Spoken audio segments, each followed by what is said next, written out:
Sumabit sa kable ng kuryente ang isang dump truck sa Antipolo, Rizal. Mabilis daw ang takbo ng truck kaya nakaladkad at bumagsak ang isang konkretong poste ng kuryente.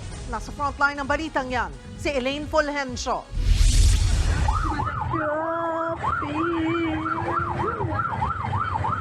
Traffic yard. Nagkanda buhol-buhol ang traffic sa bahaging ito ng sumulong highway sa Antipolo, Rizal. Dahil yan sa humambalang ng mga kable at poste ng kuryente, mag-aalas 10 kagabi sa bahagi ng barangay Mambugan. Ayon sa rumispunding otoridad, sumabit ang dump truck na ito sa kable ng kuryente. Nabali pa ang konkretong poste. Papunta raw sa ng Maynila ang dump truck. Medyo mabilis po yung takbo nila eh.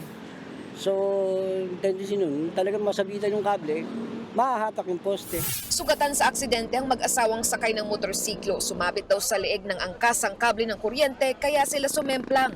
Dahil sa aksidenteng yan, nag-brown out sa lugar. Kabilang sa nadamay ang computer shop ni Jerry kaya sarado muna ito. Nadaplisan din ng posting natumba ang bubong ng naturang shop. Kailangan namin mag-open, mag-work, mga ganyan. Mga namin, kliyente namin, mga customer, everyday nagpapaprint.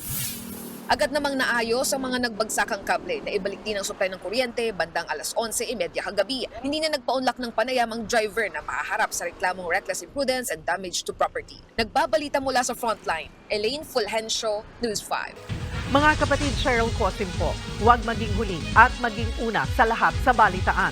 Para sa tuloy-tuloy na talakayan sa Frontline, mag-follow at mag-subscribe sa social media pages ng News 5.